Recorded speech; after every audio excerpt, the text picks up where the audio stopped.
ओम सर्वधर्मस्थापकस्तं सर्वधर्मस्वरूपकः आचार्यानं महाचार्य रामकृष्णाय ते नमः।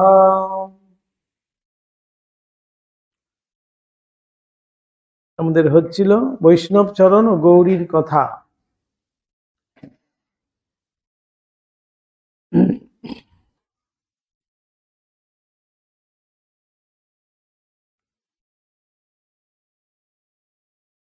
নারী শক্তির জাগরণের কথা হচ্ছিল।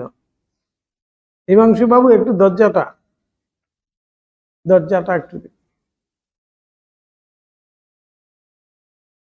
গৌরী গৌরী পর্যন্ত কিভাবে তার নিজের স্ত্রীকে পর্যন্ত পুজো করেছিলেন।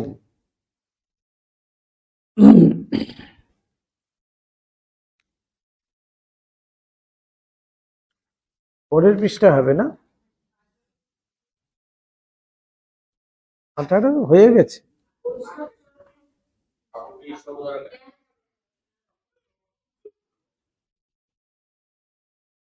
বৈষ্ণব চরণের ঠাকুরকে ঈশ্বরাবতার জ্ঞান। ঠাকুরের অদ্ভুত চরিত্র বল, পবিত্রতা, ভাব সমাধি দেখিয়া তাহার উপর বৈষ্ণব চরণের ভক্তি বিশ্বাস দিন দিন এতদূর বাড়িয়া গিয়াছিল যে পরিশেষে তিনি ঠাকুরকে সকলের সমক্ষে ঈশ্বরাবতার বলিয়া স্বীকার করিতেও কুণ্ঠিত হইতেন না।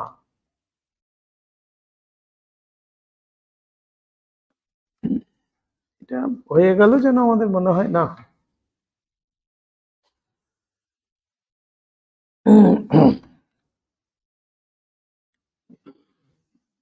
বৈষ্ণবচরণ ঠাকুরের নিকট কিছুদিন যাতায়াত করিতে না করিতেই ইদেশের গৌরী পণ্ডিত দক্ষিণেশ্বরে আসিয়া উপস্থিত হইলেন। গৌরী পণ্ডিত একজন বিশিষ্ট তান্ত্রিক সাধক ছিলেন।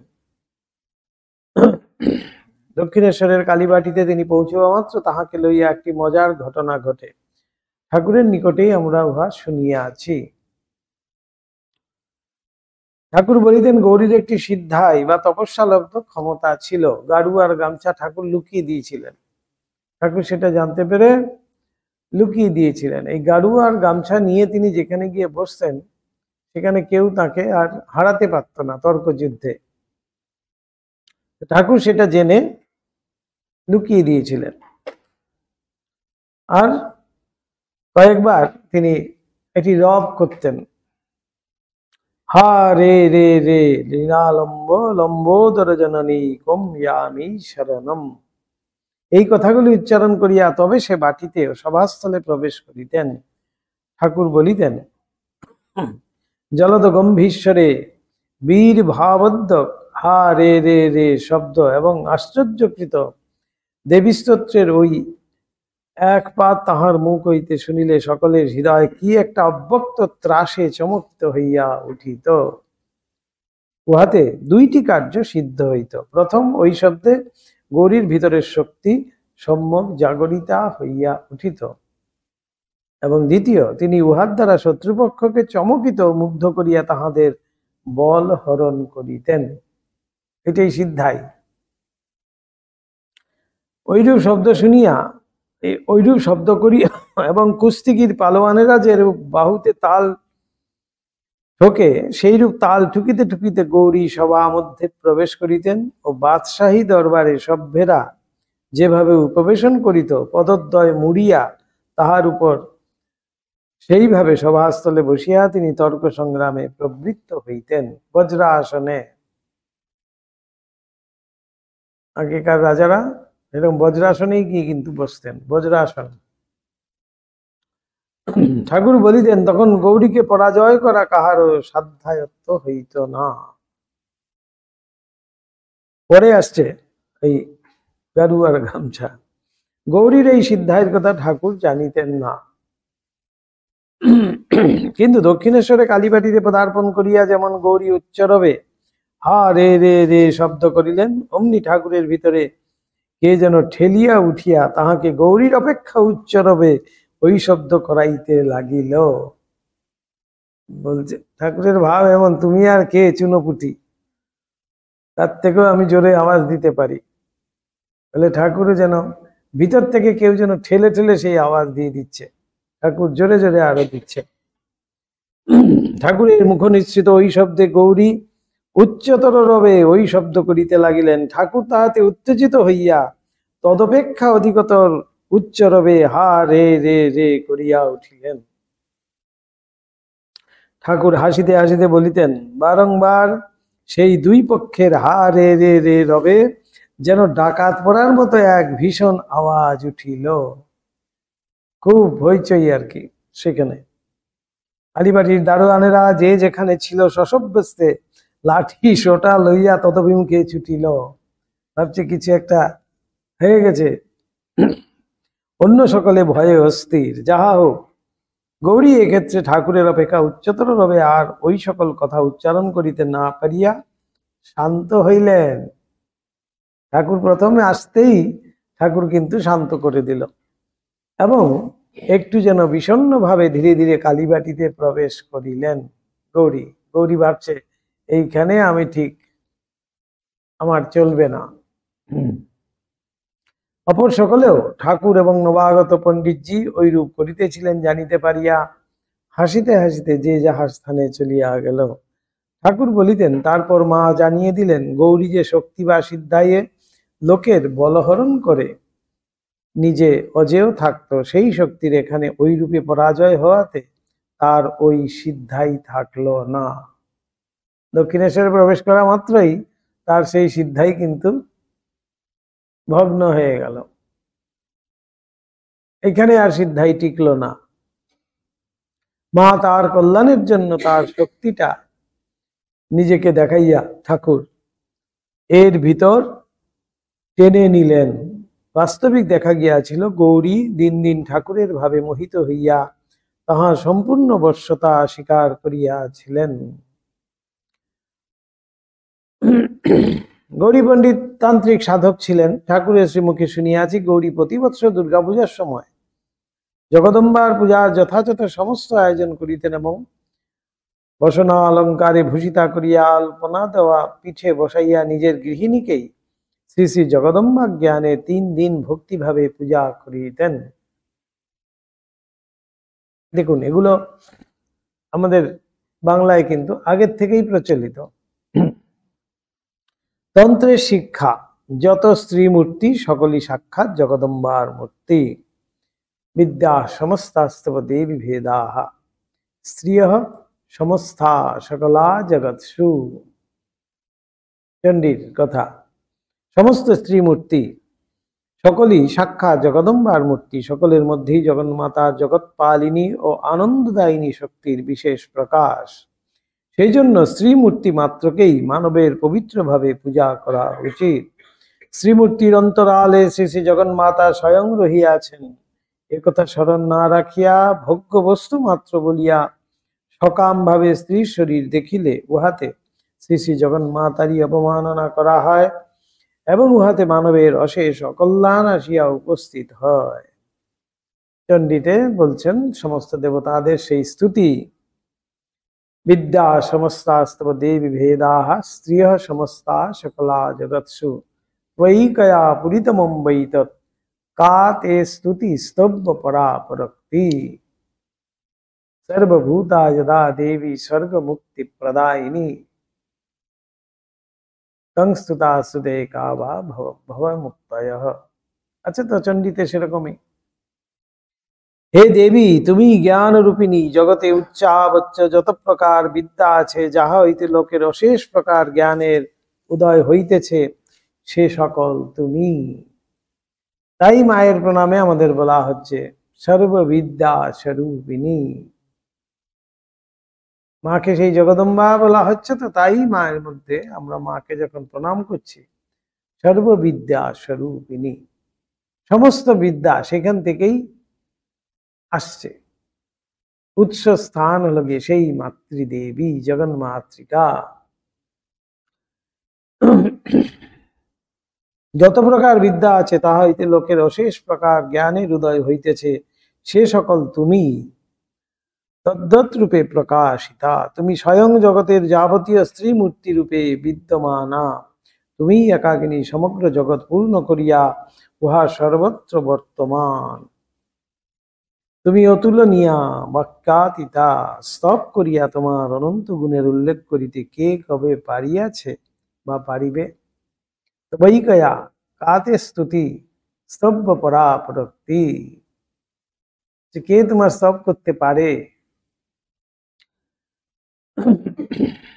ভারতে সর্বত্র আমরা নিত্যই ওই স্তব অনেকে পাঠ করিয়া থাকি, কিন্তু হায় কয়জন কতক্ষণ দেবী বুদ্ধিতে স্ত্রী শরীর অবলোকন করিয়া ঐরূপ যথাযথ সম্মান দিয়া বিশুদ্ধ আনন্দ হৃদয়ে অনুভব করিয়া কৃতার্থ হইতে উদ্যম করিয়া থাকি।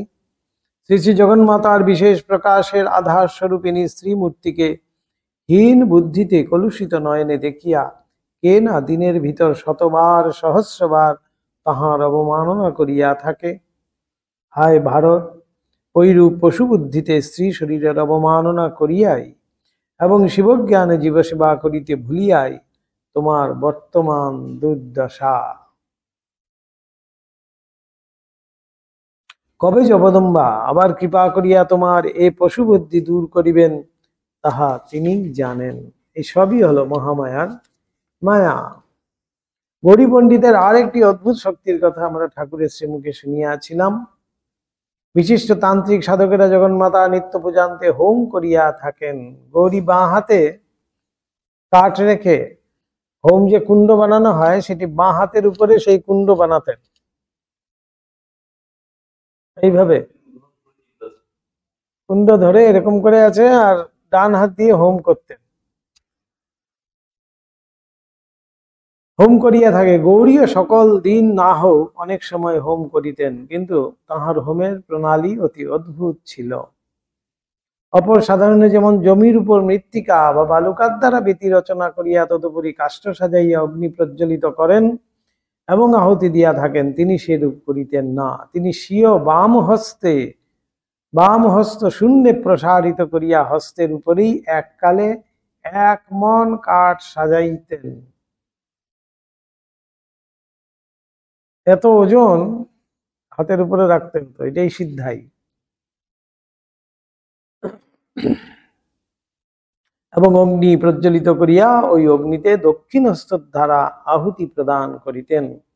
হোম করিতে কিছু অল্প সময় লাগে না, ততক্ষণ হস্ত শূন্যে প্রসারিত রাখিয়া ওই 1 মণ কাষ্ঠের গুরুভার ধারণ করিয়া থাকা এবং তদুপরি হস্তে অগ্নির উত্তাপ সহ্য করিয়া মন স্থির রাখা ও যথাযথভাবে ভক্তিপূর্ণ হৃদয়ে আহুতি প্রদান করা আমাদের নিকটে একেবারে অসম্ভব বলিয়াই বোধ হয়।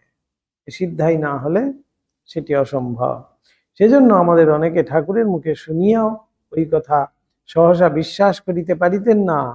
ঠাকুর তাহাতে তাহাদের মনোভাব বুঝিয়া বলিতেন, আমি নিজের চক্ষে তাকে ওই রূপ করতে দেখেছি রে। ঠাকুর নিজে দেখেছেন, বলছেন ওটাই তার একটা সিদ্ধাই ছিল। এবার আসছে বৈষ্ণবচরণ ও গৌরীকে লইয়া দক্ষিণেশ্বরের সভা। ভাবাবেশে ঠাকুরের বৈষ্ণবচরণের স্কন্ধারোহণ ও তাহার স্তব। বৈষ্ণবচরণের কাঁধে গিয়ে চড়ে বসেছিলেন ঠাকুর। কি সব কাণ্ড দেখুন। গৌরীর দক্ষিণেশ্বরে আগমনের কয়েকদিন পরেই মথুরবাবু বৈষ্ণবচরণ প্রমুখ কয়েকজন সাধক পণ্ডিতদের আহ্বান করিয়া একটি সভার অধিবেশন করিলেন। উদ্দেশ্য পূর্বের ন্যায় ঠাকুরের আধ্যাত্মিক অবস্থার বিষয়ে শাস্ত্রীয় প্রমাণ প্রয়োগে নবাগত পণ্ডিতজির সহিত আলোচনা ও নির্ধারণ করা। প্রাতেই সভা আহুত হয়। স্থান শ্রী শ্রী কালীমাতার মন্দিরের সম্মুখে নাট মন্দির। বৈষ্ণবচরণের কলিকাতা হইতে আসিতে বিলম্ব হইতেছে দেখিয়া ঠাকুর গৌরীকে সঙ্গে করিয়া অগ্রেই সভাস্থলে চলিলেন এবং সভা প্রবেশের পূর্বেই শ্রী শ্রী জগন্মাতা কালিকার মন্দিরে প্রবেশ করিয়া ভক্তিভরে তাহার শ্রীমূর্তি দর্শন ও শ্রীচরণ বন্দনা আদি করিয়া ভাবে টলমল করিতে করিতে যেমন মন্দিরের বাইরে আসিলেন, অমনি দেখিলেন সম্মুখে বৈষ্ণবচরণ তাহার পদপ্রান্তে প্রণত হইতেছেন। ঠাকুরের জন্যই সভা হচ্ছে, সেই প্রমাণ হবে, ঠাকুরের পরীক্ষা হবে। ঠাকুর আগেভাগে নিজেই চললেন, গিয়ে মায়ের কাছে প্রণাম টনাম করে ভাবে টলমল করতে করতে সভাস্থলে যাচ্ছেন। সেই সময় বৈষ্ণবচরণ ঠাকুরকে প্রণাম করছেন, দেখা গেল। দেখিয়াই ঠাকুর ভাবে প্রেমে সমাধিস্থ হইয়া বৈষ্ণবচরণের স্কন্ধ দেশে বসিয়া পড়িলেন এবং বৈষ্ণবচরণ উহাতে আপনাকে কৃতার্থ জ্ঞান করিয়া আনন্দে উল্লসিত হইয়া তদ্দণ্ডেই রচনা করিয়া সংস্কৃত ভাষায় ঠাকুরের স্তব করিতে লাগিলেন। কত বড় বড় পণ্ডিত দেখুন, তারা সেই মুহূর্তেই রচনা করেছে, স্তোত্র করে সেই মুহূর্তেই তারা বলতে শুরু করেছেন। তিনি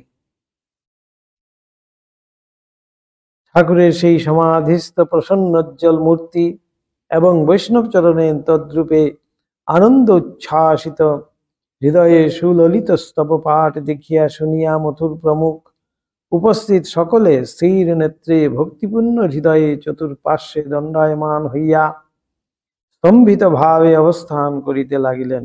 কতক্ষণ পরে ঠাকুরের সমাধিভঙ্গ হইল, তখন ধীরে ধীরে সকলে তাহার সহিত সভাস্থলে যাইয়া উপবিষ্ট হইলেন। এবার সভা শুরু হবে, সবার আগে এই শুরু হয়ে গেছে, এইবার সভার কার্য শুরু হইল। কিন্তু গৌরী প্রথমেই বলিয়া উঠিলেন ঠাকুরকে দেখাইয়া, উনি যখন পণ্ডিতজিকে এত কৃপা করিলেন, তখন আজ আর আমি উহার সহিত বাদে প্রবৃত্ত হইব না। বৈষ্ণবচরণকে এত কৃপা করেছেন ঠাকুর, আজকে আর ওইখানে আমার কিছু বলতে যাওয়া মানে হবেই না, আমি আর তাহলে তর্কাদি করছি না, প্রবৃত্ত হইব না। হইলেও আমাকে নিশ্চয় পরাজিত হইতে হইবে। গৌরী পণ্ডিত ঠিক বুঝে গেছেন, কারণ উনি বৈষ্ণবচরণ আজ দৈব বলে বলিয়া ঠাকুর কাঁধে চড়েছে, ঈশ্বরীয় ভাবে পূর্ণ হয়ে আছে বৈষ্ণবচরণ। এখন গৌরী আর পারবে কিছু করতে? গৌরী কিন্তু বলে দিচ্ছেন, গৌরী পণ্ডিত বলছেন যে হ্যাঁ, আজকে আমি কিছু করেই পাবো না। বিশেষত উনি তো দেখিতেছি আমারই মতের লোক, ঠাকুর সম্বন্ধে উহারও যাহা ধারণা আমারও তাহাই, অতএব এ স্থলে তর্ক নিষ্প্রয়োজন। অতঃপর শাস্ত্রীয় অন্যান্য কথাবার্তায় কিছুক্ষণ কাটাইয়া সভা ভঙ্গ হইল। আসল যে কাজ সভায়, সেটা কিন্তু কিছুই হলো না। গৌরী যে বৈষ্ণবচরণের পাণ্ডিত্যে ভয় পাইয়া তাহার সহিত অদ্য তর্কযুদ্ধে নিরস্ত হইলেন, তাহা নহে। ঠাকুরের চাল চলন, আচার ব্যবহার, অন্যান্য লক্ষণাদি দেখিয়া এই অল্প দিনেই তিনি তপস্যা প্রসূত তীক্ষ্ণ দৃষ্টি সহায়ে প্রাণে প্রাণে অনুভব করিয়াছিলেন, ইনি সামান্য নহেন, ইনি মহাপুরুষ।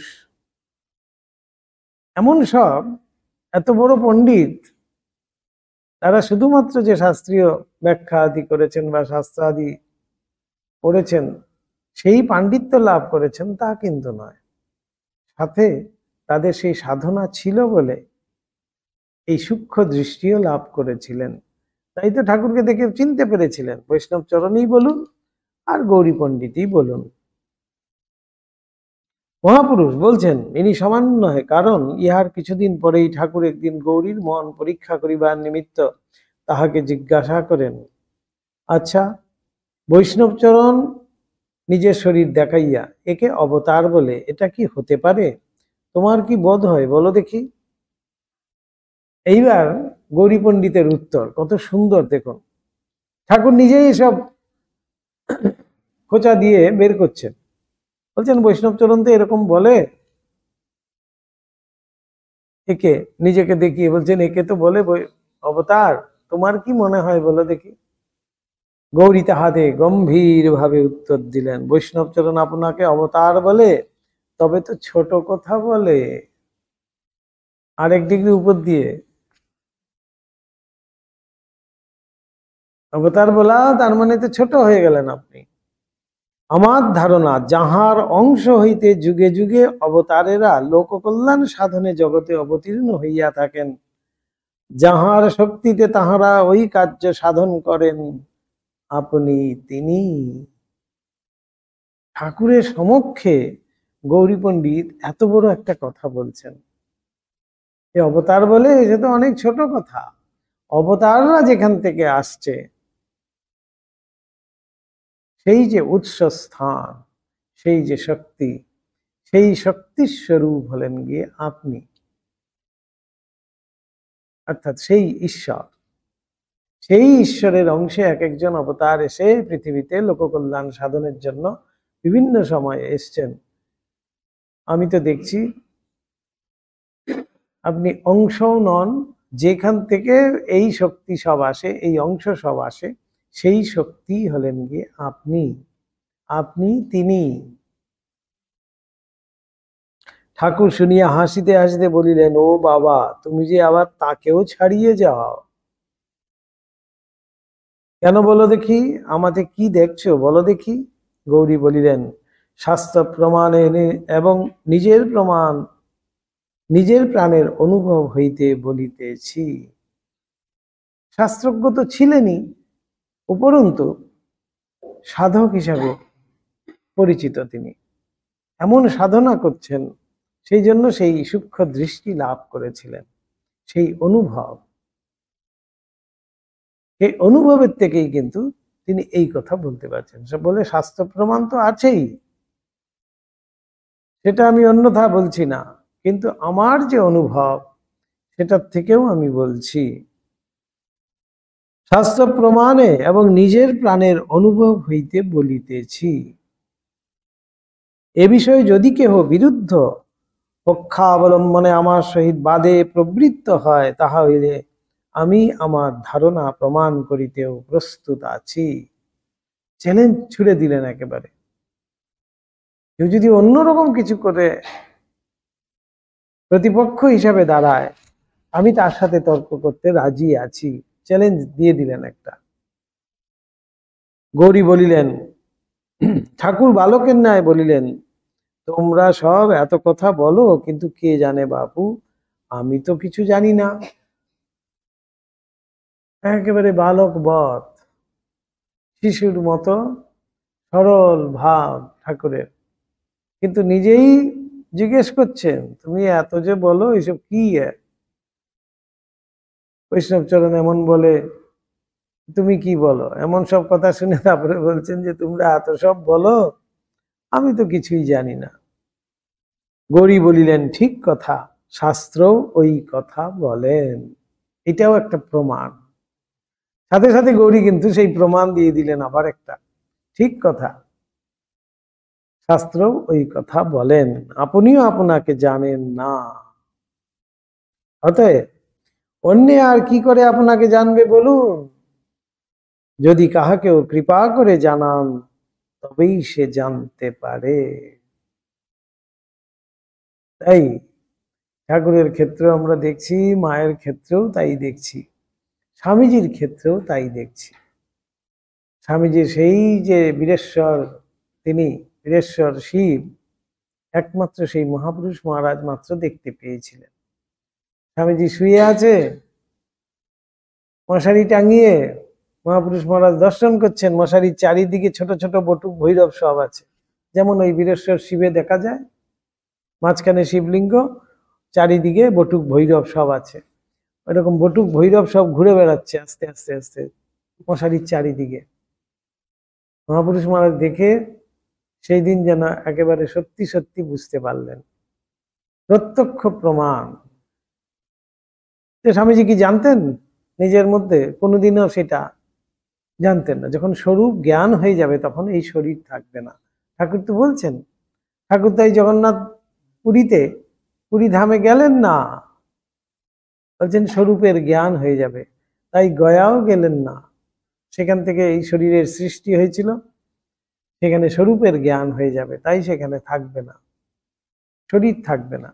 শরীর ধারণ যে, সেটি তখন বিফলে চলে যাবে। তাই বলে আপনি নিজেও জানেন না আপনি যে কি। যদি কাহাকেও কৃপা করে জানান, তবেই সে জানতে পারে।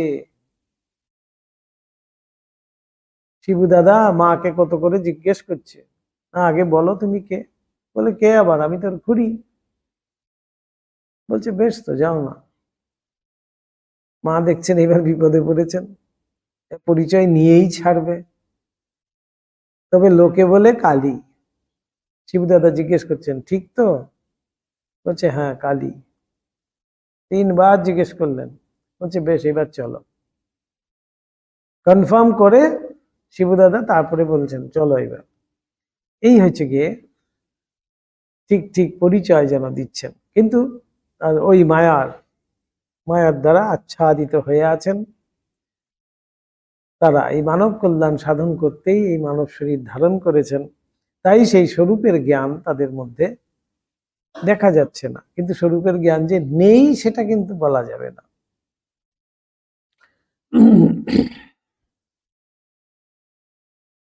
পণ্ডিতজির বিশ্বাসের কথা শুনিয়া ঠাকুর হাসিতে লাগিলেন। দিন দিন গৌরী ঠাকুরের প্রতি অধিকতর আকৃষ্ট হইতে লাগিলেন। তাহার শাস্ত্র জ্ঞান ও সাধনের ফল এতদিনে ঠাকুরের দিব্য সঙ্গে পূর্ণ পরিণতি লাভ করিয়া সংসারে তীব্র বৈরাগ্য রূপে প্রকাশিত পাইতে লাগিল।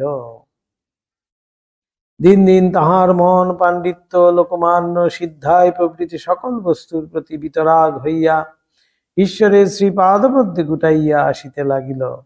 এখন আর গৌরীর সে পাণ্ডিত্যের অহংকার নাই, সে দাম্ভিকতা কোথায় ভাসিয়া গিয়াছে, সে তর্কপ্রিয়তা এককালে নীরব হইয়াছে।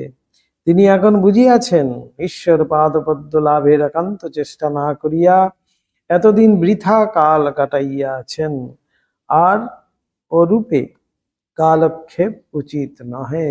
ঠাকুরের সঙ্গগুণে পাণ্ডিত্য তো ছিলই, সাধনা তো তিনি করছিলেনই, এইবার ঠাকুরের সঙ্গগুণে তার মধ্যে সেই বৈরাগ্য জাগরিত হলো। তিনি বুঝতে পারলেন কালক্ষেপ না করে ভগবানের শ্রীপাদ পদ্ম লাভের একান্ত চেষ্টা করা উচিত। তাহার মনে এখন সংকল্প স্থির, সর্বস্ব ত্যাগ করিয়া ঈশ্বরের প্রতি ভক্তিপূর্ণ চিত্তে সম্পূর্ণ নির্ভর করিয়া ব্যাকুল অন্তরে তাহাকে ডাকিয়া দিন কয়টা কাটাইয়া দিবেন।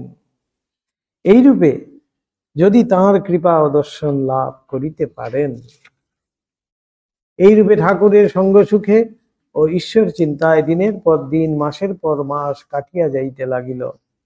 অনেক দিন বাটি হইতে অন্তরে আছেন বলিয়া ফিরিবার জন্য পণ্ডিতজির স্ত্রী, পুত্র, পরিবারবর্গ বারংবার পত্র লিখিতে লাগিল, কারণ তাহারা লোকমুখে আভাস পাইতেছিল দক্ষিণেশ্বরের কোনো এক উন্মত্ত সাধুর সহিত মিলিত হইয়া পণ্ডিতজির মনের অবস্থা কেমন একরকম হইয়া গিয়াছে।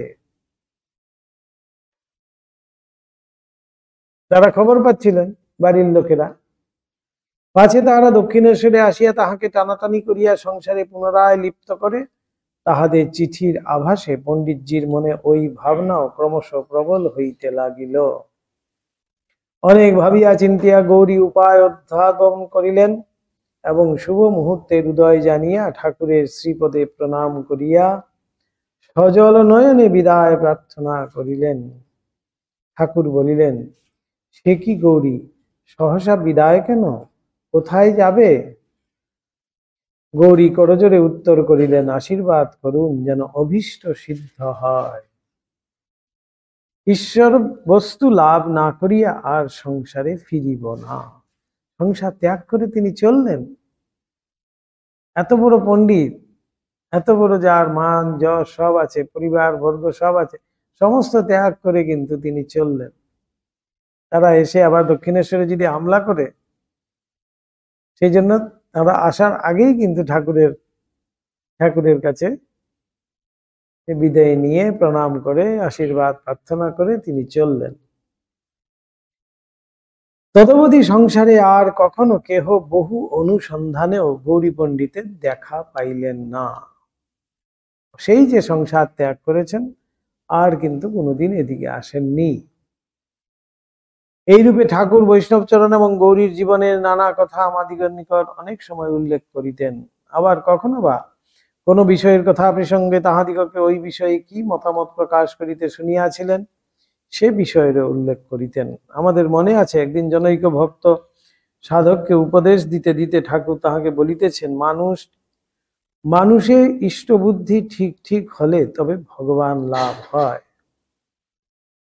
এই যে গুরু, আমরা তো মানুষ রূপে ভাবছি, তাই তো কতজন প্রশ্ন করেন, গুরু আমার দেহে আছে, তাকে কি মালা দেব, তাকে কি আসনে বসিয়ে পুজো করব? তার মানে মানুষ বুদ্ধিতে দেখছে কোনো কালে কিচ্ছু হবে না। যতক্ষণ গুরুতে আমি মানুষ বুদ্ধি করছি ততক্ষণ আমার উন্নতি কিন্তু ওই জায়গায় দাঁড়িয়ে আছে, নাহলে অধমুখ হয়ে আছে। যেই আমার গুরুর প্রতি সেই শ্রদ্ধা, সেই ভক্তি, সেই বিশ্বাস জাগ্রত হবে যে তিনি আর কেউ নন, তিনি সেই, তিনি ব্রহ্মা, তিনি বিষ্ণু, তিনি মহেশ্বর। এইভাবে যে গুরুকে মানতে পারবে, গুরুকে দর্শন করবে, গুরুকে বিশ্বাস করবে, তার তখনই কিন্তু উন্নতি ঊর্ধ্বমুখী হবে। না হলে আমাদের এই জন্যই কিছু হয় না। আমাদের প্রথম যে এই বুদ্ধিটুকুই আমাদের নেই, আমরা বারবার সেই ভুল করছি। আমার গুরু, তোমার গুরু, এই করে লড়াই করছি। আর আমার গুরু তো উনি, আমার গুরু তো অমুক আনন্দ। আপনার কোন আনন্দ ছিল? এই করে লড়াই করছে। কিন্তু গুরু যে একই আনন্দ, সেই সচ্চিদানন্দ, সেইটা আমরা ভুলে যাই। গুরু কিন্তু আর কোনো আনন্দ নয়, গুরু হলেন সেই সচ্চিদানন্দ স্বরূপ শ্রী ভগবান, শ্রী গুরু। এখানে মানুষ বুদ্ধি যতক্ষণ আমি করছি ততক্ষণ আমার কিন্তু উন্নতি নেই। তাই এখানে ঠাকুর উপদেশ ছলে একদিন বোঝাচ্ছেন, লীলা প্রসঙ্গকার বলছেন, কোনো সাধককে, কোনো ভক্ত সাধককে উপদেশ দিচ্ছেন। সেখানে বলছেন কি, মানুষে ইষ্ট বুদ্ধি ঠিক ঠিক হলে তবে ভগবান লাভ হয়। এই মানুষরূপী গুরু যে, তাতেই যখন আমার ইষ্ট বুদ্ধি ঠিক ঠিক হবে তখনই কিন্তু ভগবান লাভ সম্ভব। এত বড় কথা। দেখুন, বৈষ্ণবচরণ বলতো, নরলীলায় বিশ্বাস হলে তবে পূর্ণ জ্ঞান হয়। আমরা এই মানুষরূপী গুরুর থেকে কিছুতেই বেরোতে পারি না, সারাক্ষণ ওই নিয়েই পড়ে রয়েছে। অর্থাৎ আমাদের দৃষ্টিভঙ্গিটাই হলো গিয়ে নিচুর দিকে। আমরা কখনো এই সংকীর্ণতার থেকে মুক্ত হতে পারি না, বেরোতে পারি না। আমার গুরু, তোমার গুরু করছি, আমার গুরু দেহে আছে, আমার গুরু গত হয়েছেন। আমার গুরুর নামের আগে কি স্বর্গীয় লিখবো? একজন প্রশ্ন করছিল। গুরু আবার গত হন? গুরু যে নিত্য, সেই সেই মানুষরূপী যে গুরু, তাতেই যখন আমি ইষ্ট বুদ্ধি আমার আসবে, যখন সেই জ্ঞান আমার মধ্যে আসবে, সেই শ্রদ্ধা আমার মধ্যে আসবে, তখনই বলছেন ভগবান লাভ সম্ভব। এত বড় একটি কথা। দেখুন, আমরা এই সামান্য কথাটুকু কিন্তু মানতে পারি না, অথচ বড় বড় জ্ঞানের কথা, বই, বড় বড় ভারী ভারী বই সব পড়ছি, উপনিষদ পড়ছি, এই পড়ছি, সেই পড়ছি, কত কি বলছি, কিন্তু এই ছোট্ট কথাগুলোর মধ্যেই যে সমস্ত কিছু রয়েছে, সার কথাটি সেইটা। গুরুকে, গুরু হলেন এই, তিনিই হলেন গিয়ে সচ্চিদানন্দ, তিনি আর কোনো আনন্দ নন। একমাত্র সেই সচ্চিদানন্দ রূপী গুরুই হলেন গিয়ে আমার গুরু। আমি যদি কাউকে জিজ্ঞেস করি আপনার গুরুকে, ও আপনার এই গুরু, আমার ওই গুরু। তার মানে ওই গুরু, এই গুরু, সেই গুরু। মানে গুরু এক একজন আসে আর একজন চলে যায়, এই ভাবটা এটাই।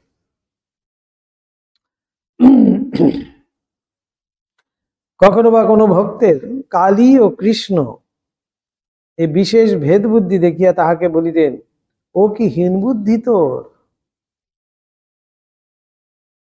কালী আর কৃষ্ণ, এই তো আজও চিরন্তন লড়াই আমাদের কালী আর কৃষ্ণর মধ্যে। কালীর প্রসাদ কৃষ্ণ ভক্ত খাবে না, কৃষ্ণের প্রসাদ কালী ভক্ত খাবে না। কালীর ভক্ত কৃষ্ণ মন্দিরে যাবে না, কৃষ্ণ ভক্ত কালী মন্দিরে যাবে না।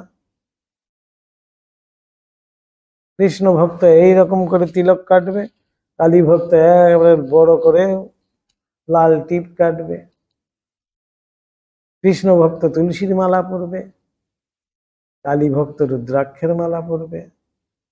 কৃষ্ণ ভক্ত তুলসী পাতা প্রিয় হবে, কালী ভক্ত বিল্লপত্র প্রিয় হবে। এই যে আমাদের লড়াই, এই লড়াই থেকে আমাদের এই সংকীর্ণতার থেকে কিছুতেই মুক্ত হতে পারছি না।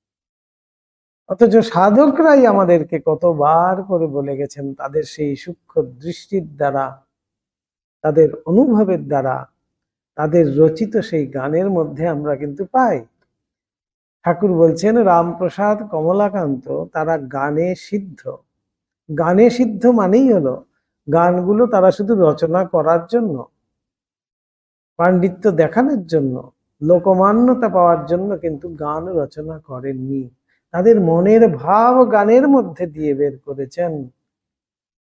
মাকে যেভাবে দেখছেন তারা, মাকে যেভাবে, সেই শক্তিকে তারা যেভাবে অনুভব করছেন, সেই ভাবযুক্ত হয়েই কিন্তু তারা সেই চরণগুলো লিখছেন। তাই সেই গান আমাদের বলছে, আজকাল তো প্রচুর স্বরচিত গান গেয়ে আমরা অভ্যস্ত, কিন্তু এইসব যে গান, রামপ্রসাদী গান, কমলাকান্তের গান, এগুলো মন্ত্রস্বরূপ। এগুলো গাইলে পরে আমাদের নিজের ভিতরের অনুভবের দরজা যেন খুলে যায়। কত অপূর্ব অপূর্ব সব গানের চরণগুলো। শ্যামা মা কি আমার কালো রে, এই এই একটি গানে যদি আমরা ধরি, কালো রূপা দিগম্বরী হৃদি পদ্ম করে আলো রে, শ্যামা মা কি আমার কালো রে। তিনি কালো হতে পারেন কি? এই অনুভব থেকে তিনি কিন্তু বলছেন সাধক, যে মা আমার কোনোদিন কালো হতে পারে না, আমার হৃদয় পদ্ম যিনি আলোকিত করছেন তিনি আবার কালো হবেন কোত্থেকে? এগুলোই আমাদের, সেই জন্যই বলা হচ্ছে এই যে ট্রেডিশনাল গান, আমাদের মঠ মিশনে যে আছে না ট্রেডিশনাল গান, সেই গানগুলো আমরা ওই জন্যই করা উচিত। গান গায়ক হিসাবে গাওয়া নয়, গান কিন্তু সাধনার অঙ্গ হিসাবে, সঙ্গীত সাধনার একটি অঙ্গ হিসাবেই কিন্তু ধরতে হয়। আমি সঙ্গীত শ্রবণ করব, সঙ্গীত গাইব ঠিকই, কার জন্য? আমার আকুতি ভগবানের কাছে জানানোর জন্য, সেই সাধকের ভাষায়।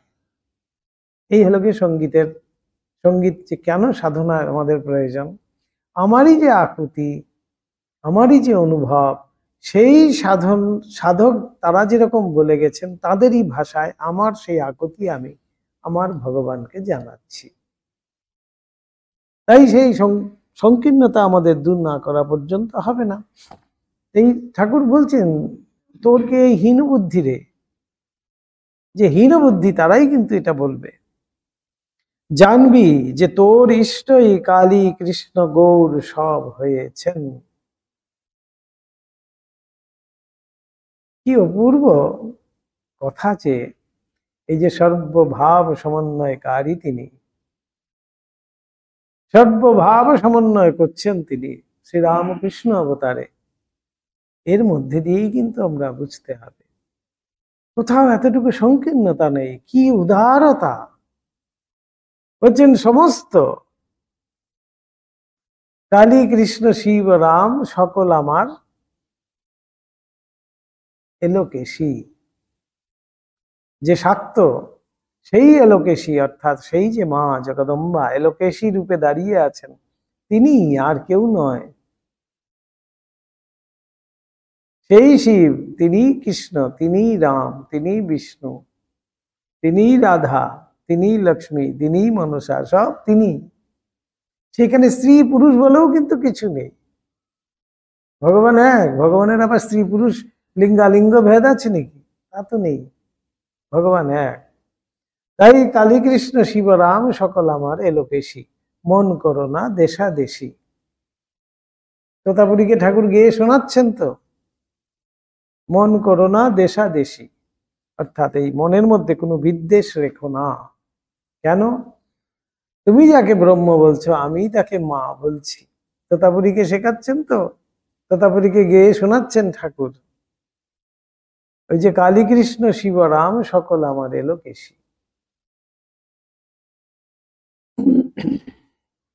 এবার বলছেন ঠাকুর এই জন্য, জানবি যে তোর ইষ্টই কালী কৃষ্ণ গৌর সব হয়েছেন। তাহলে এখানে শাক্ত বৈষ্ণব, তার মধ্যে লড়াই কোথায়? আমরা করেছি লড়াই, আমরাই কিন্তু সেই সৃষ্টি করেছি লড়াই, যে না আমরা বৈষ্ণব, আমরা কিন্তু কালীর প্রসাদ খেতে পারি না, কালী মন্দিরে যেতে পারি না, কালী পাঠা খায়, এই জন্য কালী মন্দিরে যাওয়া যাবে না। আর কালীর যারা, তারা বলছে যে না, এরা শুধু নিরামিষ খায়, সেই জন্য সেখানে যাওয়া যাবে না, সেখানে পাঠা বলিই নাই, পাঠার মাংসই নাই, তাহলে আর কি যাব সেখানে, ওই নিরামিষ খেতে কে যাবে, সেই জন্য যায় না। এই আমরাই কিন্তু করছি সেই লড়াই। কিন্তু তিনি যে একাধারে সব, কালী কৃষ্ণ শিব রাম সকল আমার এলোকে শি। একটি ভারী সুন্দর গল্প আছে, দুই ভাই, একজন কালী ভক্ত, একজন কৃষ্ণ ভক্ত, একজন গোপাল ভক্ত আর কি, কৃষ্ণ ভক্ত, দুই সাধক, আরেকজন কালী ভক্ত, দুই ভাই, দুই দাদা, দুই ভাইয়ের মধ্যে এইটা নিয়ে ভীষণ, মানে বড় দাদা বিশেষ করে কিছুতেই এই ছোট ভাইকে কিছুতেই দেখতে পারে না, কি সব গোপাল পুজো করছে, কৃষ্ণ পুজো করছে, এ দিয়ে কিচ্ছু হবে না, কালী পুজো না করলে কিছুই হবে না। এই কলকাতাতেই একদিন তার বাগানে কলা গাছ লাগানো হয়েছিল, কলা একটা সুন্দর কলার ছড়ি এসছে, বড় ভাই প্রতিদিন এসে এসে দেখে যায় কলার ছড়িটা কেমন হয়েছে। একদিন পুষ্ট হয়েছে, কলার ছড়িটা কেটে নিয়ে বাড়িতে রাখা হয়েছে, পাকলে পরে প্রথম মাকে এক ছড়ি দেবে। তো মোটামুটি কলাটা পাকছে আর কি, উপর থেকে পাকতে শুরু করে, তো প্রথম একটা দুটো ছড়া পাকছে। সেই বড় দাদা কোনো কাজে বাইরে গেছে, ইন দি মিন টাইম এই ছোট ভাই সে দেখছে, বাহ ভারী সুন্দর কলা, কি সুন্দর, ওখান থেকে এক কাঁদি কলা কেটে তার গোপালকে সে ভোগ দিয়েছে। বড় ভাই ছুটে এসেই প্রথমেই কলাটা দেখতে গেছে যে মাকে দেবেন বিকালের দিকে, গিয়ে দেখছে কলার একটা কাঁদি কাটা, একটা ছড়া কেটে নিয়েছে। সাথে সাথে সে রেগে অগ্নিশর্মা হয়ে সেই ভাইয়ের খোঁজ করছে, ভাই নিশ্চয়ই ভাই কেটেছে, কি হলো কি হলো, হই হই চলে পড়েছে। তখন ভাইকে বলছে, তুই নিশ্চয়ই কলা কেটেছে? হ্যাঁ আমি তো কলা কেটে নিয়ে গেছি, আমি গোপালকে ভোগ দিয়েছি। যে আজকে তোর গোপালের আমি দেখাচ্ছি বলে সেই গোপালে মন্দিরে ভোগ দিয়েছিল, সেইখানে গিয়ে মন্দির খুলেছে বড় দাদা, একেবারে জোরে গিয়ে অগ্নিশর্মা রূপ তার, খুলেই দেখছেন মা কালী বসে আছেন, মা কালীর কোলে বসে গোপাল খুব সুন্দর করে কলা খাচ্ছে। সেই দেখে বড় ভাই একেবারে গদগদ হয়ে সেখানে প্রণাম করে এসে ছোট ভাইকে প্রণাম করতে চললো, যে আমি এতদিন এই বিদ্বেষ করে করে গেছি, আজ আমি ঠিক ঠিক বুঝতে পেরেছি এই কৃষ্ণ আর কালী বলে আলাদা কিছু নেই। এই কালীঘাটের কালী দেখুন এত সুন্দর, সেই ভবানী ঠাকুরের, ভবানী চক্রবর্তী, তাকে ভবানী ঠাকুর বলা হতো, তো সেটাও তো কত সুন্দর গল্প আছে। ভবানী ঠাকুর তার ছেলের খোঁজে তো এসছেন, বলেছি বোধহয় এগুলো আগে গল্প। ভবানী ঠাকুর তার ছেলের খোঁজে বাংলাদেশ থেকে এখানে বেরিয়েছেন, সেই কৃষ্ণানন্দ আগমবাগীশ তখন সেখানে কালীর সবে মূর্তি তৈরি করে তিনি পূজা করছেন। একদিন সেই শাঁখারির বেশে সেই ভবানী ঠাকুর সেখানে গিয়ে সে যে বুড়ি গঙ্গা, সেই গঙ্গার পাশে গিয়ে বসেছেন শ্রান্ত হয়ে ক্লান্ত হয়ে দুপুরবেলা। তিনি শাখা বিক্রি করছেন আর কি, শাঁখারি শাখা বিক্রি করছেন কেন? পাথেও জোগাড় করার জন্য। এদিকে ছেলেকেও খুঁজছেন আর পাথেও তার পেয়ে যাচ্ছেন শাখা বিক্রি করে, সেই জন্য শাঁখারির বেশে। তিনি পরম বৈষ্ণব, তার দামোদর শিলা তিনি সবসময় গলায় ধারণ করে ঘুরে বেড়ান, যেখানেই যান সেই দামোদর শিলাকে প্রথমে পুজো করেন, তারপরে আবার সেই দামোদর শিলাকে গলায় বেঁধে তিনি সেই শাঁখারির বেশে শাঁখা বিক্রি করছেন। ভবানী ঠাকুর সেইভাবে শ্রান্ত ক্লান্ত হয়ে বুড়ি গঙ্গার পাশে এসে বসেছেন। ছোট্ট একটি মেয়ে এসে তাকে বলছেন যে বাবা আমাকে শাঁখা পড়াবে, দাও না একজোড়া শাঁখা।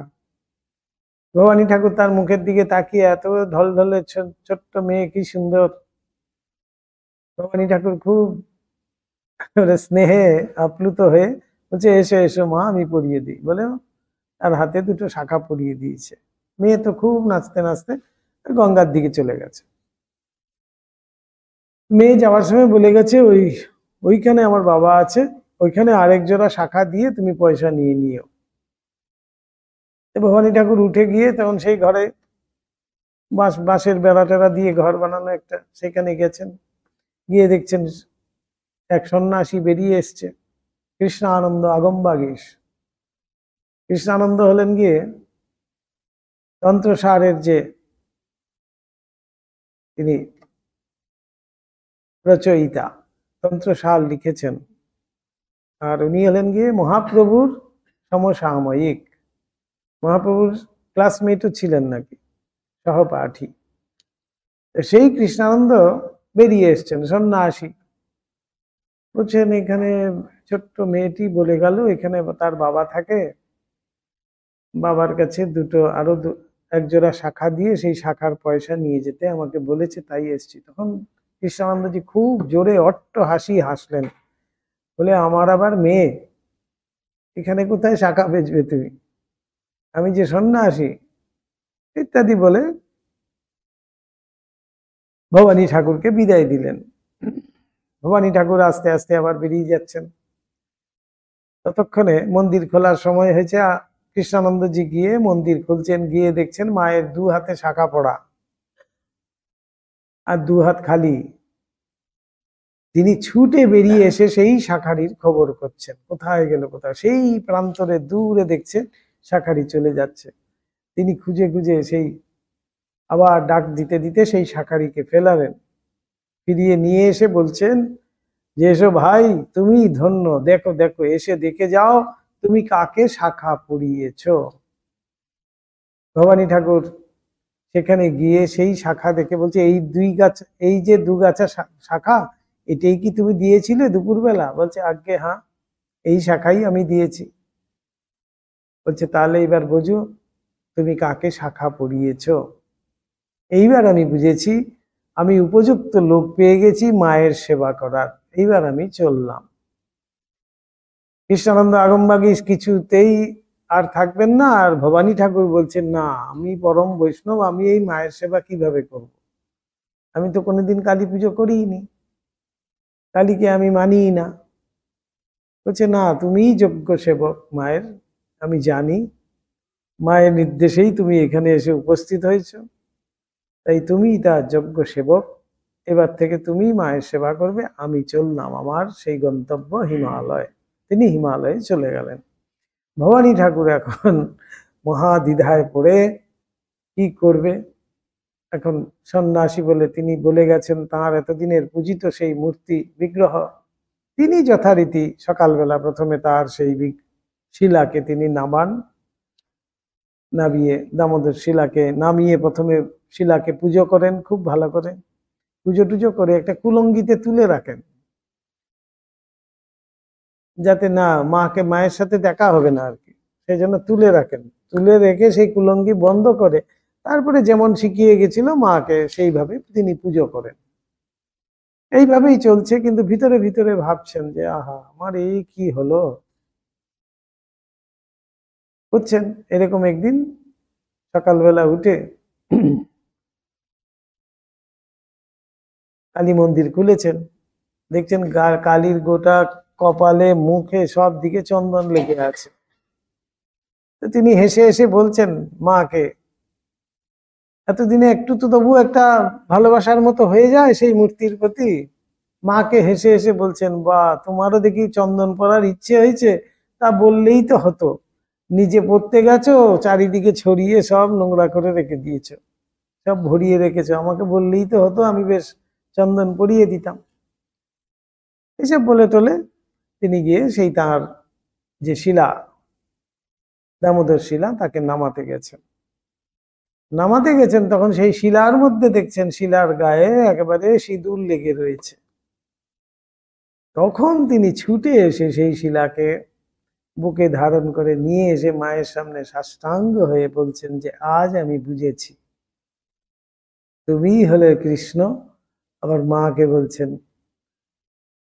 বলছেন তুমিই হলে কৃষ্ণ, আর দামোদরকে বলছেন তুমিই হলে কালী। একই রূপে তোমরা বিভিন্ন মূর্তিতে শুধু বিরাজমান। আমাদের এই সূক্ষ্ম দৃষ্টি আমাদের হয়নি বলেই আমরা বুঝতে পারি না। আমরা এই বিভেদ করছি, দেশে করছি। সেই দিন থেকে কিন্তু আজও কালীঘাটের মায়ের একমাত্র দেখবেন কপালে খুব সুন্দর করে তিলক কাটা থাকে। এই ভবানী ঠাকুর প্রতিদিন দামোদরকে শিলা পুজো করতেন, আজও কিন্তু সেই রীতি চলছে। কালীঘাটে প্রথম দামোদরের পুজো হয়, দামোদর শিলা, নারায়ণ শিলার পুজো হয়। পুজো হওয়ার পরে সেই কুলঙ্গিতে তুলে রাখে, কুলঙ্গি বন্ধ হয়, তারপরে মায়ের পুজো শুরু হয়। আবার মায়ের আমিষ ভোগ হওয়ার আগে দামোদরের প্রথমে নিরামিষ ভোগ হয়। ভোগ হয়ে গেলে পরে দামোদরকে আবার সেখানে তুলে রাখা হয়, কুলঙ্গিতে রেখে সেই কুলঙ্গি বন্ধ করে রাখে। তারপরে মায়ের আমিষ ভোগ হয়, যাতে দামোদর দেখতে না পায়। সেই যে ভবানী ঠাকুর যেমনটি করে গেছেন তেমনটি ভাবেই কিন্তু আজও মায়ের সেবা হচ্ছে। এই কতখানি মা জাগ্রতা সেখান থেকেও বোঝা যায়। আমার একবার বিশেষ সুযোগ হয়েছিল, একজন আমাকে নিয়ে গেছিলেন, সেই কুলঙ্গি খুলে আমাকে সেই দামোদর দর্শন করিয়েছিলেন। মায়ের সেই ব্রহ্মশিলা যে আছে সেই শিলাও দর্শন করিয়েছিলেন। এই হলো গিয়ে সব ঘটনা। আমরাই কিন্তু দেশাদেশি করছি, আমরাই বিদ্বেষ করছি, আমরাই সেই সংকীর্ণতায় ভরে রয়েছি। আসলে যে কিছুই নেই। তাই এক জায়গায় বলাই হয় না, রাম আর শিবের একবার যুদ্ধ হয়েছিল, তাদের তো যুদ্ধ মিটমাট হয়ে গেল, কিন্তু রামের চেলা আর শিবের চেলা তাদের যুদ্ধ কিন্তু আজও চলছে। অর্থাৎ বানর আর ভূত, ভূত প্রেত আর বানর, তারা কিন্তু এখনো লড়াই করে চলছে। ওই তারাই হলাম গিয়ে আমরা, শিবের চেলা আর রামের চেলা। আমরা কিন্তু আজও লড়াই করে চলছি। তাই বলছেন যে এই বুদ্ধি যদি আমাদের না হয়, বলছেন তা বলে কি নিজের ইষ্ট ছেড়ে তোকে গৌর ভজতে বলছি, তা নয়। এই ইষ্টের প্রতি আমার সেই থাকবে। যেমন মহাবীরজি বলছেন তথাপি মম সর্বস্ব শ্রীনাথে জানকীনাথে অভেদ পরমাত্মনি, সেটা আমি জানি, কিন্তু তথাপি মম সর্বস্ব রাম কমল লোচন। শ্রীরামের চরণ কমল, চরণ যুগলই কিন্তু আমার ভজনার জিনিস, আমার ভজনার পাত্র। আমি তাই সেটাই কিন্তু পুজো করব, কিন্তু আমি সব জানি, সবই এক। তাই ঠাকুর ওইখানে বলছেন তা বলে কি তোকে বলছি আমি যে এই কালী ছেড়ে ইষ্ট ছেড়ে গৌর ভজতে বলছি, তা নয়। তোমার যেরকম ইষ্ট দেবতা আছে, তোমার যেই রূপ ভালো লাগে সেইটি তুমি পুজো করো, কিন্তু তুমি জানবে আরেকজন যে গৌর ভজনা করছে, আরেকজন যে কৃষ্ণ ভজনা করছে, আরেকজন যে কালী ভজনা করছে, তারা আলাদা কিন্তু কিছু ভজনা করছে না, সেই ঈশ্বরকেই তারা ভজনা করছে, যার যেই রূপ ভালো লাগে।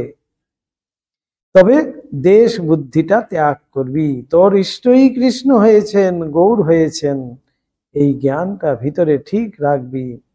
দেখ না, ঠাকুর এবার উপমা দিয়ে বোঝাচ্ছেন, দেখ না গেরস্থের বউ শ্বশুর বাড়ি গিয়ে শ্বশুর শাশুড়ি ননদ দেওর ভাসুর সকলকে যথাযোগ্য মান্য ভক্তি ও সেবা করে, কিন্তু মনের সকল কথা খুলে বলা আর শোয়া কেবল এক স্বামীর সঙ্গেই করে। কি সুন্দর ঠাকুরের, আমাদের সাধারণ বুদ্ধিতে যাতে সেটি বোঝা যায়, বোধগম্য হয়, ঠাকুর এমন উপমা দিচ্ছেন। সবাইকে আমার আমার করছেন, কিন্তু স্বামীর সাথে অন্য সম্পর্ক। সে জানে যে স্বামীর জন্যই শ্বশুর শাশুড়ি প্রভৃতি তার আপনার। সেই রকম নিজের ইষ্টকে ওই স্বামীর মতন ভাববি, জানবি। আর তার সঙ্গে সম্বন্ধ হতেই তার অন্য সকল রূপের সহিত সম্বন্ধ, তাদের সব শ্রদ্ধা ভক্তি করা, এইটি জানবি। কি সুন্দর উপমা দিয়ে ঠাকুর সহজ সরল করে বুঝিয়ে দিচ্ছেন। স্বামীর সঙ্গে সম্পর্ক বলেই তো শ্বশুর শাশুড়ি সব আর যত আত্মীয় পরিজন সব সেইভাবেই এসছে। ঠিক সেইভাবেই ইষ্টের সাথে আমার সম্বন্ধ হলেন গিয়ে, ইষ্ট হলেন গিয়ে আমার স্বামী, বাকি সব তার সাথে সম্বন্ধিত, সেজন্য আমারও সেখানে সম্পর্ক রয়েছে, তারাও সব আমার পরম আত্মীয়। এইভাবে ভাবতে হবে।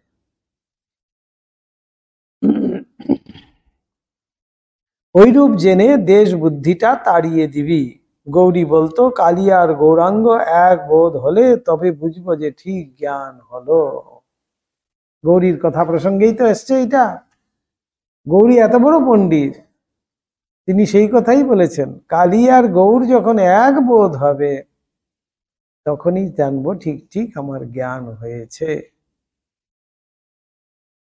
তাই মা দেখুন ভারী সুন্দর এক জায়গায় আছে আমাদের উদ্বোধনে, রাসবিহারী মহারাজ, রাসবিহারী মহারাজ না অরূপানন্দজি হয়তো পুজো করতে গেছেন, মায়ের শরীরটা ভালো নেই। তো মায়ের তো ঠাকুর ঘরে অনেক সব দেবতারা, অনেক বিগ্রহ আদি ছিল মায়ের সময়।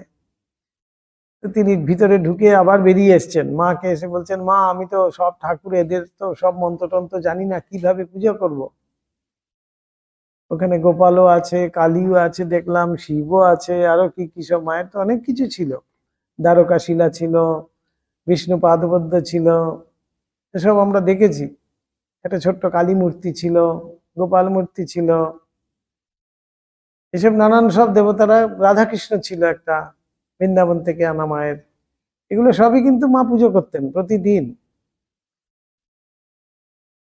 মা ভারী সুন্দর সেখানে শিখিয়েছেন, সে কি, তোমার তো মন্ত্র আছে ইষ্টমন্ত্র, ইষ্টমন্ত্রের সাথে সেই দেবতার নাম জুড়ে দেবে, তাহলেই হয়ে গেল। কি সুন্দর মা শিখিয়ে দিচ্ছেন। অর্থাৎ সেই ইষ্টমন্ত্রের মধ্যেই যে আমাদের সব দেব দেবী সমস্ত কিছু বর্তমান, এটি মা যেন আরো বিশ্বাস স্থাপন করিয়ে দিচ্ছেন। সেই মন্ত্রের সাথে শুধু সেই দেবতার নাম যোগ করে দিতে হবে, হয়ে গেল। অর্থাৎ সেই রূপটাকে আমি যখন একটি ফুল দিচ্ছি, কি জল দিচ্ছি, কি তুলসী দিচ্ছি, কি বিল্লপত্র দিচ্ছি, সেই দেবতার নামটি করে আমি আমার মন্ত্র যে আছে সেই মন্ত্রের সঙ্গে সেই দেবতার নাম যোগ করে আমি দিয়ে দিলাম, হয়ে গেল। মা সোজা ভাবে আমাদেরকে কিন্তু শিখিয়ে দিচ্ছেন। তার জন্য আবার একটা কিছু বিশাল কঠিন কিছু মন্ত্র শিখিয়ে দিচ্ছেন না, যে এই করতে হবে সেই করতে হবে, হাত এইভাবে করে মুদ্রা দেখাতে হবে, এই করতে হবে, নাক টিপে বসতে হবে, এইসব পুজো কিন্তু কিছু শেখাচ্ছেন না। মা খুব সাধারণ ভাবে পুজো শিখিয়ে দিলেন। তাই আমরাও তো সেইটাই অবলম্বন করা উচিত।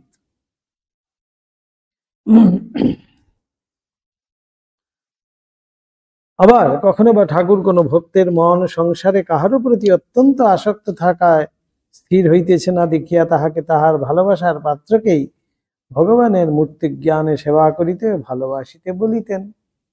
সেই ভাইপোকে মানুষ করেছিল, যা কিছু করতে যায় সেই ভাইপোর মুখই মনে পড়ে। ঠাকুর বলে দিয়েছিলেন, বেশ তো, তাকে তুমি গোপাল ভাবে দেখবে, তাহলেই হয়ে গেল। লীলা প্রসঙ্গে পূর্ব এক স্থলে আমরা পাঠককে বলিয়াছি, কেমন করিয়া ঠাকুর জনৈক স্ত্রী ভক্তের মন তাহার অল্প বয়স্ক, এই যে এখানেও এসছে, ভাতৃপুত্রের উপর অত্যন্ত আসক্ত দেখিয়া তাহাকে ওই বালককেই গোপাল বা বালকৃষ্ণ জ্ঞানে সেবা করিতে ও ভালোবাসিতে বলিতেছেন। এবং ওইরূপ অনুষ্ঠানের ফলে ওই স্ত্রীভক্তের স্বল্পকালেই ভাব সমাধি উদয়ের কথাও উল্লেখ করিয়াছি।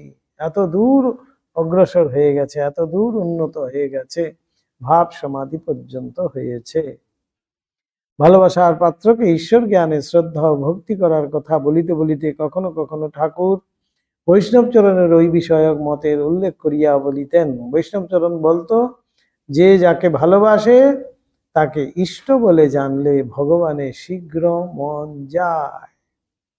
কি অপূর্ব কথা দেখুন, এগুলো ছোট্ট ছোট্ট কথার মধ্যে দিয়ে সেই সাধনার সেই গূঢ় জিনিসগুলো, আমাদের গূঢ়ার্থ তো আমরা জানি না সাধন বলতে কি বোঝায়, কেমন হবে সাধন। তো সেই সাধনার এগুলো কিন্তু সব অনুভবে, তারা যেভাবে সাধন করেছেন, তারা যেভাবে অনুভব করেছেন, সেইভাবেই কিন্তু আমাদের পরবর্তীকালে সেইভাবেই আমরা যাতে পরিচালিত হতে পারি, তার জন্যই কিন্তু এইসব রেখে গেছেন এই আদর্শ স্বরূপে। বলছেন যে যাকে ভালোবাসে তাকে যদি ইষ্ট বলে জানে, তাহলে সেখানে মন কিন্তু ভগবানের শীঘ্র মন যায় বলিয়াই আবার বুঝাইয়া দিতেন। সে ওই কথা তাদের সম্প্রদায়ের মেয়েদের করতে বলতো, তোর জন্য দুঃস্ব হতো না। তাদের সব পরকীয়া নায়িকার ভাব কিনা, পরকীয়া নায়িকার রূপপতির উপর মনের যেমন টান, সেই টানটা ঈশ্বরে আরোপ করতেই তারা চাইতো। ওটা কিন্তু সাধারণে শিক্ষা দেবার যে কথা নহে, তাহাও ঠাকুর বলিতেন তাতে ব্যভিচার বাড়বে। এটা সবাই অধিকারী নয়। এই পরকীয়া বলতে এখানে পরকীয়া মানেই কিন্তু উপপতি, উপপতি মানে ভগবান। উপপতির প্রতি যেমন টান হয় পরকীয়াতে, ঠিক সেই টানটাকে শুধু আনতে হবে। আমরা এখানে ব্যভিচার কিভাবে প্রবেশ করে, আমরা সেই টানটাকে না নিয়ে উপপতিকেই নিয়ে আসি, সেই প্র্যাকটিসটা করতে চাই। সেই জন্য সেই টান সব চলে গেল, যে আমরা ওই প্র্যাকটিসটা করতে শুরু করে দিই, তখনই কিন্তু ব্যভিচার এসে প্রবেশ করে। তাই ঠাকুর সেখানে বারণ করে দিয়েছিলেন। পরকীয়া নায়িকার উপপতির উপর মনের যেমন টান, সেই টানটা ঈশ্বরে আরোপ করতেই তারা চাইতো। তারা কিন্তু সেইভাবেই সেই পরকীয়া প্রথা, ওটা কিন্তু সাধারণে শিক্ষা দেওয়ার যে কথা নহে, তাহা ঠাকুর বলিতেন। সাধারণের জন্য কিন্তু সেটি নয়। অতি উচ্চ ভাব সম্পন্ন যদি কেউ না হয়, তাহলে কিন্তু সেটি নিতে পারবে না, তার কাছে তখন সেটি ব্যভিচার হয়ে যাবে। বলিতেন তাতে ব্যভিচার বাড়বে। তবে নিজের প্রতি পুত্র বা অন্য কোনো আত্মীয়কে ঈশ্বরের মূর্তি জ্ঞানে সেবা করিতে ভালোবাসিতে ঠাকুরের অমত ছিল না, এবং তাহার পদাশ্রিত অনেক ভক্তকে যে তিনি ঐরূপ করিতে শিক্ষাও দিতেন, তাহা আমাদের জানা আছে। আজকে এরকমই রাখো। বৃষ্টি পড়ছে তো, সবাই আবার বাড়ি যেতে হবে। এরপরে আসছে ওই উপদেশ শাস্ত্র সম্বন্ধ উপনিষদের যাজ্ঞবল্ক্য মৈত্রী সংবাদে সেরকমই কিন্তু আছে, অর্থাৎ সেই শাস্ত্র প্রমাণ দিয়ে বোঝানো হবে। ওম নিরঞ্জনম নিত্যম অনন্ত রূপম ভক্তানুকম্পাধৃত বিগ্রহং বৈ ঈশাবতারং পরমেশমিত্যং তম রামকৃষ্ণং শিরসা নমামহ। ओम शांति शांति शांति। हरि ओम तत्सत्।